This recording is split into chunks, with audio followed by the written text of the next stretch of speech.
Oi, eu me chamo Lúcia Pinheiro, sou psicóloga e atualmente especializando em psicologia analítica pelo Instituto Dédalus.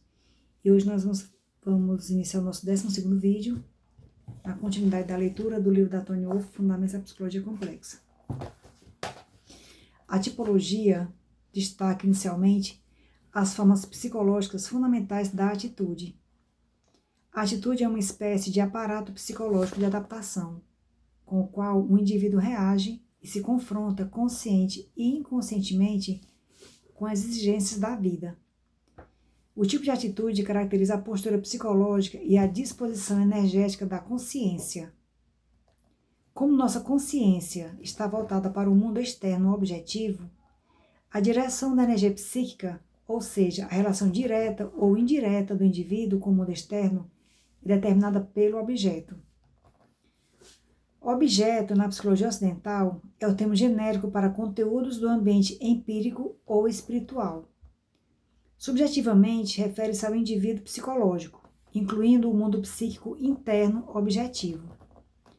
O sujeito não é idêntico ao eu. Este último é o condutor e portador da atitude específica, sendo em parte voluntário e em parte involuntário. Existem, de maneira geral, dois tipos de atitude, a extrovertida e a introvertida.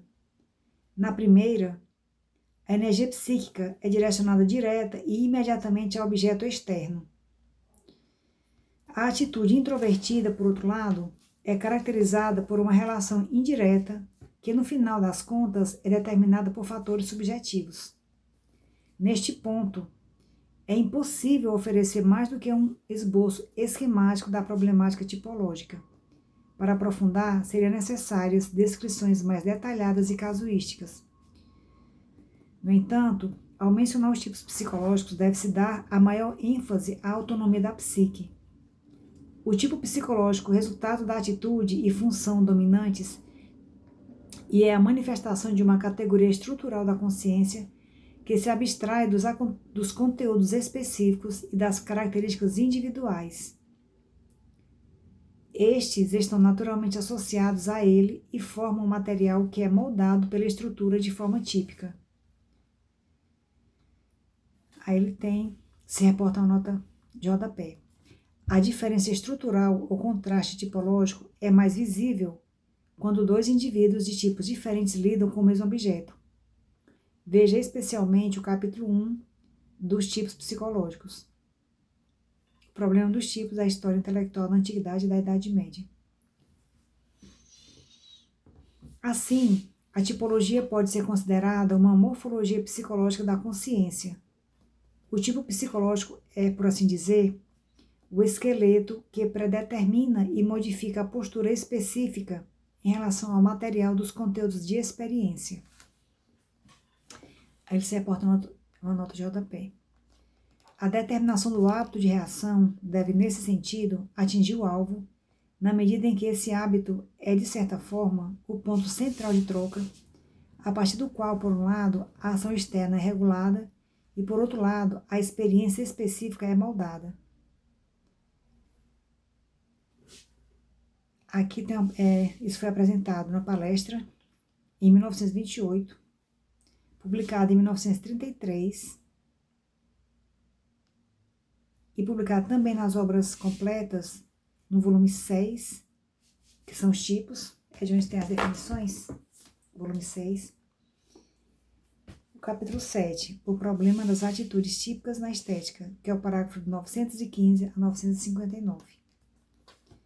No tipo de atitude extrovertida, o objeto possui um valor energético superior ao do sujeito. O objeto é aquilo que é psicologicamente importante. O extrovertido busca um contato positivo com o objeto e suas motivações são condicionadas por ele. Seus julgamentos, percepções, sentimentos e ações são fundamentais em fatores externos. Por exemplo, ele pensa em termos que são o mais amplamente aplicáveis possíveis e tem os sentimentos que correspondem às melhores expectativas de uma situação. Uma coisa é considerada correta se é apoiada e aprovada por muitas ou por pessoas competentes. Ele faz o que é apropriado e não foge dos padrões da sociedade em que se encontra. É essencial para ele poder se referir a autoridades reconhecidas, sejam elas vivas ou históricas, para suas próprias ideias. O contato do extrovertido com o objeto é espontâneo, e ele valoriza que nada o interrompa. O sujeito se ajusta amplamente ao objeto e procura estar em harmonia com ele.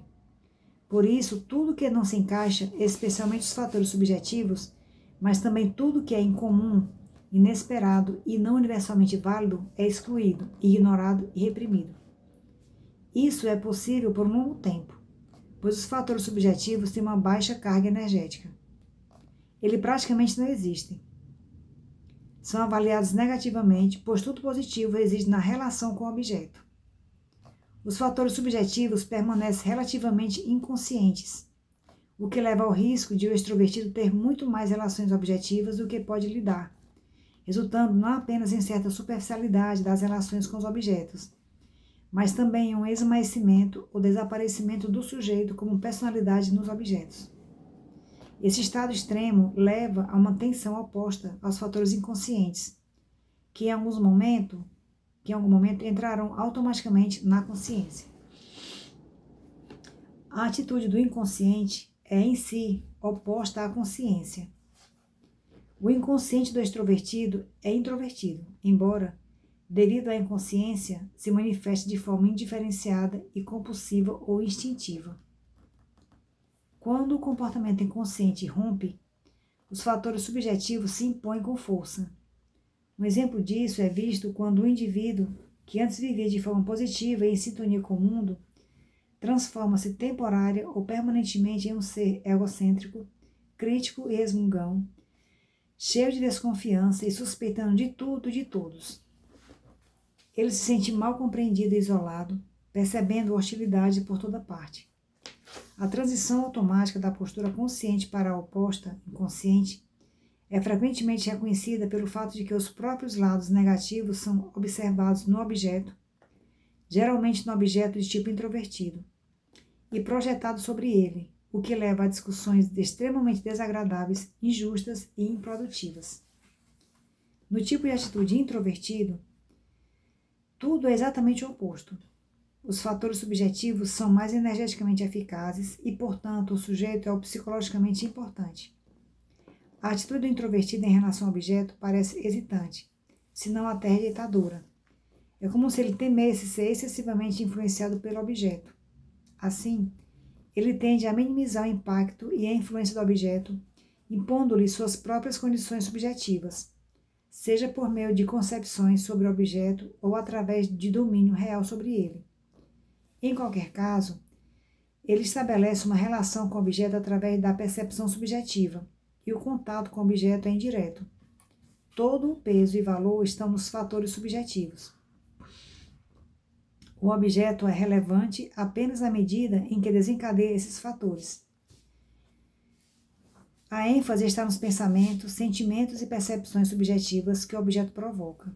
Os fatores subjetivos não precisam coincidir com o objeto, mas devem ser subjetivamente válidos e obrigatórios, ou seja, está em conformidade com os valores que são válidos para o sujeito. Para um introvertido socialmente ajustado, esses valores não são diferentes dos valores gerais, mas ele chega à sua aceitação por um caminho diferente daquele do extrovertido. Uma coisa não é considerada válida apenas porque todos acreditam nela, mas apenas quando é reconhecida como válida através de reflexões e avaliações próprias. Os fatores subjetivos não são idênticos ao eu, mas em última análise derivam do inconsciente coletivo, que pode ser chamado de objeto interno. Como o introvertido geralmente não pode dar conta dos verdadeiros antecedentes psíquicos de sua atitude, porque não sabe exatamente o que o está influenciando, ele pode facilmente confundir os fatores subjetivos com o eu. Sua atitude obtém uma relativa firmeza e segurança em relação às influências objetivas a partir da intensidade energética do fundo da consciência. O introvertido pode suportar mais facilmente um certo grau de isolamento, pois, mesmo que o mundo esteja contra ele, isso significa apenas o mundo externo, que possui importância energética menor para ele. Contudo, sem saber, o introvertido está contido no mundo interno do objeto, e assim está tão ligado às generalidades humanas quanto o extrovertido está ao mundo externo.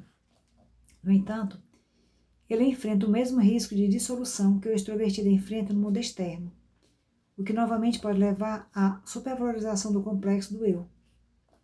Com seu fechamento em relação às influências objetivas externas, o introvertido também se encontra em uma posição extrema, aumentando a tensão com os fatores opostos e inconscientes do objeto até que eles finalmente se sobreponham.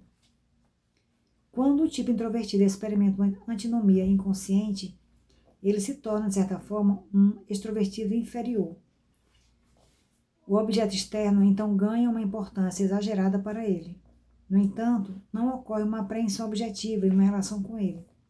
Em vez disso, o objeto é inundado com projeções de material subjetivo e especialmente com conteúdos do inconsciente coletivo, adquirindo assim uma espécie de significado mágico. Uma representação humorística desse estado é encontrada em Aus Einer, de F. T.H. Fischer. Aí ele se refere aqui a uma nota de rodapé. É um romance filosófico escrito por Friedrich Theodor Fischer, nascido em 1807, falecido em 1887, um renomado esteta e escritor alemão. A obra é uma sátira profundamente intelectual sobre a cultura, a filosofia e os costumes do século XIX, apresentada por meio da figura do protagonista Aus Einer, entre parênteses também um personagem excêntrico e paradoxal. A obra é um exemplo do realismo alemão com elementos satíricos e filosóficos. O estilo de Fischer é sofisticado e irônico, refletindo sua profunda erudição. O romance influenciou pensadores posteriores e pode ser lido como uma resposta bem-humorada às questões filosóficas da época. No entanto, a qualidade mágica ali se prende apenas às coisas. Estende-se igualmente e mais frequentemente às pessoas, criando uma forma de participação mística, entre parênteses Levi-Bru, pois elas incorporam o inconsciente do introvertido. Naturalmente, tal estado ocorre especialmente em relacionamentos amorosos e de ódio, uma vez que um afeto intenso já facilita o mecanismo de projeção. O hábito atitudinal da consciência se mantém durante a vida até que o indivíduo entre em uma situação em que sua parcialidade impossibilite uma adaptação completa. Muitas vezes, essa situação ocorre quando a pessoa está em uma relação vital com um objeto de tipo oposto. Os contrastes então colidem, a falta de compreensão ou a perda dela, e toda a culpa é atribuída ao outro, pois ele possui características que a pessoa não vê em si mesma e que não desenvolveu, e, portanto, estão presentes de forma inferior.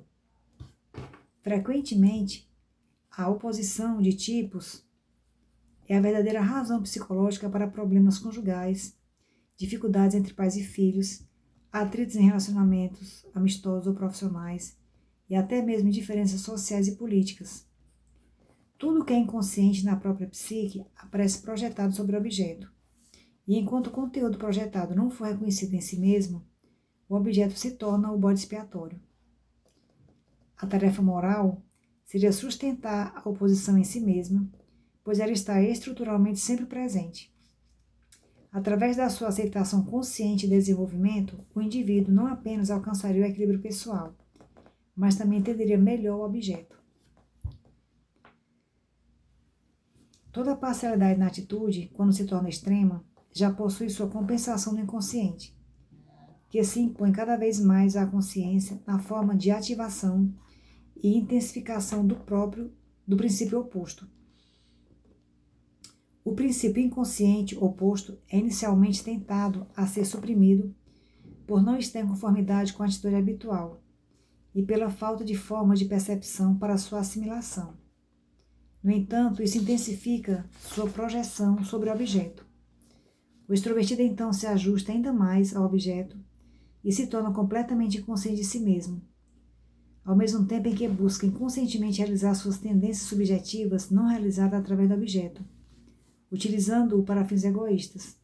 Por outro lado, o introvertido passará a temer o objeto e tentará desvalorizá-lo ao máximo para salvar seu eu ameaçado. Simultaneamente, ele acaba sendo inconscientemente influenciado pelo objeto, de modo que suas ideias e ações aparentemente subjetivas determinadas por ele mesmo, na verdade, acontecem em função do objeto. Assim, o ciclo vicioso se fecha. O princípio inconsciente oposto se torna cada vez mais eficaz energeticamente. Se não puder ser compreendido e integrado pela consciência como compensação, ele se torna autônomo através da dissociação e acaba irrompendo. O indivíduo é então arrastado para um processo automático e se torna idêntico a ele. Isso resulta em um processo enantiodrômico, ou seja, a atitude tipológica consciente até então é revertida para seu oposto inferior, resultando em um caos psíquico e completa desorientação interna. Resultando em um caos psíquico e completa desorientação interna. A saída psicológica para isso só pode ser encontrada através do reconhecimento das funções psicológicas agora configuradas, assim como a assimilação consciente do princípio inconsciente oposto. Assim, a relativa evasão do risco de enantiodromia está ligada à problemática das funções superiores e inferiores do indivíduo. O tipo de disposição que designa a forma geral do hábito extrovertido e introvertido é estruturalmente caracterizado e complicado pelo predomínio de uma função tipológica específica. Jung distingue 4 funções tipológicas fundamentais: o pensamento, o sentimento, a sensação e a intuição. Estas são diferenciadas de acordo com seu grau mais desenvolvido de diferenciação consciente. O pensamento, entre parênteses, o intelecto, é a função que, por meio de conexões conceituais e deduções lógicas, reconhece e avalia o que é o objeto. O sentimento é a função da atribuição emocional de valor. Avalia o que um objeto representa para o sentimento. Ou seja, se eu avalio um objeto como positivo ou negativo no sentido mais amplo, se ele deve ser aceito ou rejeitado não apenas com base em sentimentos subjetivos, mas também em mundos emocionais objetivamente válidos. A sensação percebe as condições reais. Ela expressa que algo é, sendo a percepção consciente do que ocorre. A intuição é a percepção inconsciente, ou seja, a percepção por meios inconscientes ou de conteúdos e processos inconscientes. Ela dá a conhecer o que um objeto foi ou o que poderia se tornar. Ela intui as possíveis possibilidades latentes em uma situação. As 4 funções fundamentais estão entre si na relação de 4 pares de opostos. Pensamento e sentimento são funções racionais. Sensação e intuição são funções irracionais. Pensamento e sentimento produzem ambos um julgamento lógico, um baseado em razões intelectuais, o outro baseado em razões emocionais. Sensação e intuição, por outro lado, são ambas meras percepções, sem avaliação e atribuição de sentido. Aí ela reporta aqui a nota de rodapé. A sensação, como função psicológica, não se limita apenas às percepções sensoriais simples, mas também percebe as realidades psicológicas, intelectuais, morais, estéticas, etc. Ela fala que entre a sensação e a intuição, né? A primeira, que é a sensação, percebe o dado absoluto, a realidade concreta, que é assim e não de outra maneira. A segunda, que é a intuição, percebe os possíveis contextos de uma situação, de uma pessoa, etc. E baseia-se nisso, mesmo que as possibilidades não se tornem realidades. Além disso, pensamento e sentimento, a sensação e intuição estão em uma oposição ainda mais fundamental. Quando se pensa sobre a conexão conceitual de algo, não se pode ao mesmo tempo avaliar o seu valor sentimental. Quando se percebe o dado absoluto, não se pode ao mesmo tempo ver suas possibilidades latentes, e vice-versa. Cada pessoa possui, por constituição, as 4 funções fundamentais. No entanto, como o processo de adaptação exige uma direção específica, não se pode orientar simultaneamente por 4 pontos diferentes, ainda mais porque essas funções estão em oposição entre si. Portanto, no ser humano cultural, é geralmente o caso de que uma das 4 funções fundamentais, aparentemente a que possui a maior intensidade por constituição, é desenvolvida mais do que as outras. O desenvolvimento de uma função ocorre na forma de sua diferenciação.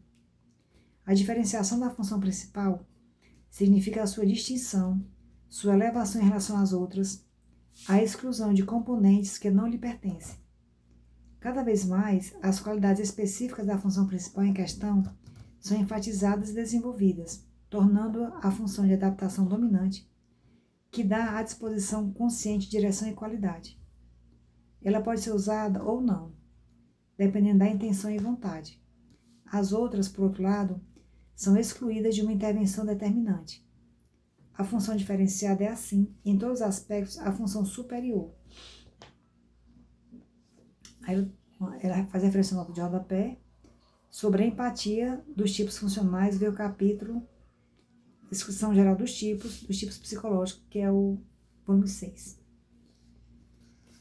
A função superior sempre segue o hábito da disposição extrovertida ou introvertida do indivíduo. Portanto, o tipo psicológico não é apenas caracterizado como extrovertido ou introvertido, mas como um tipo de pensamento, sentimento, sensação ou intuição, extrovertido ou introvertido.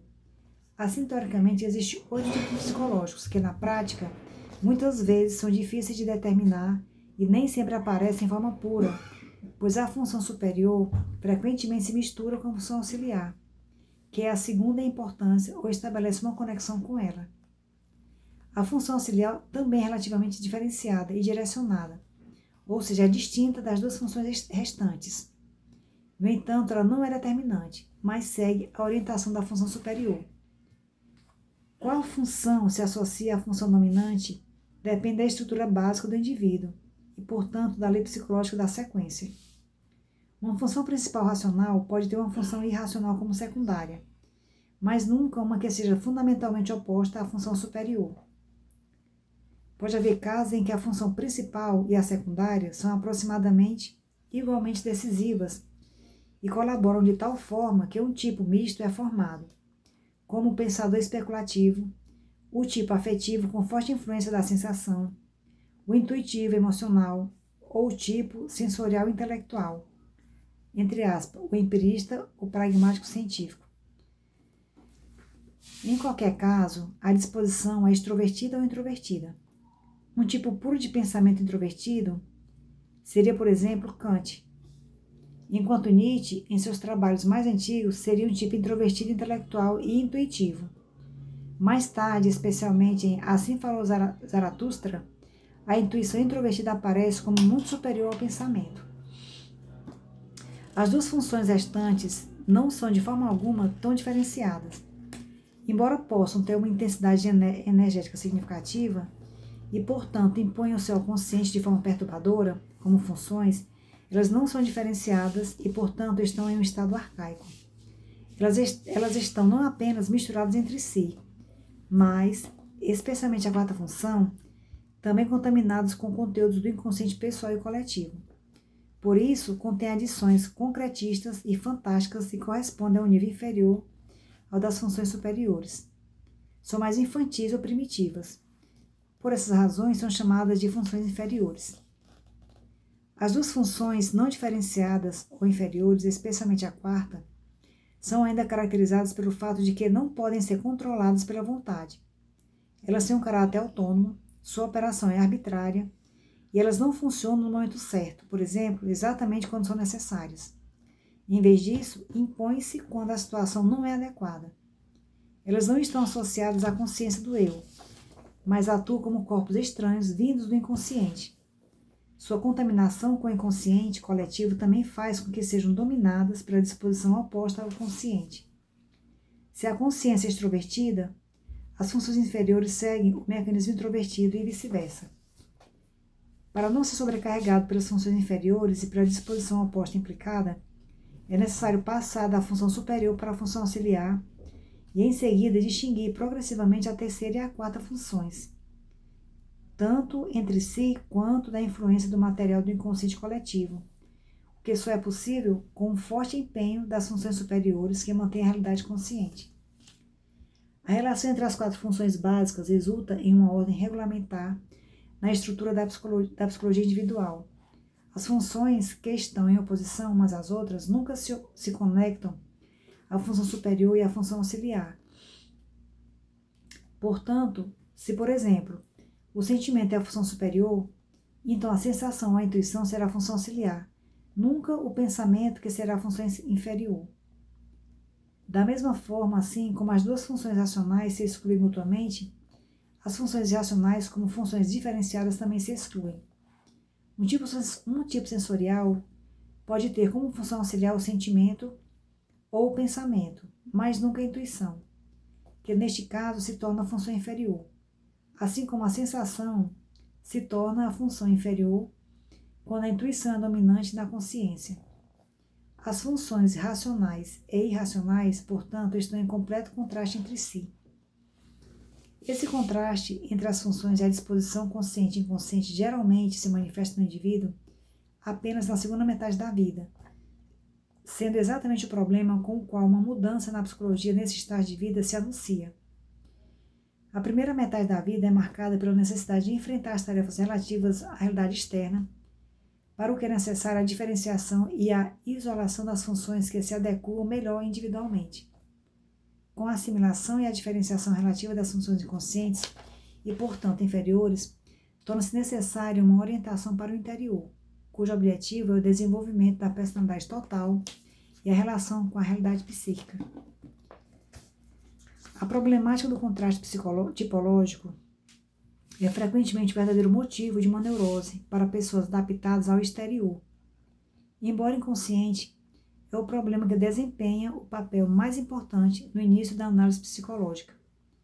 Consiste em fornecer ao indivíduo os métodos que lhe permitam reconhecer seu tipo psicológico e a unilateralidade da disposição tipológica diferenciada, bem como assimilar e desenvolver o lado inconsciente compensatório na forma das funções inferiores.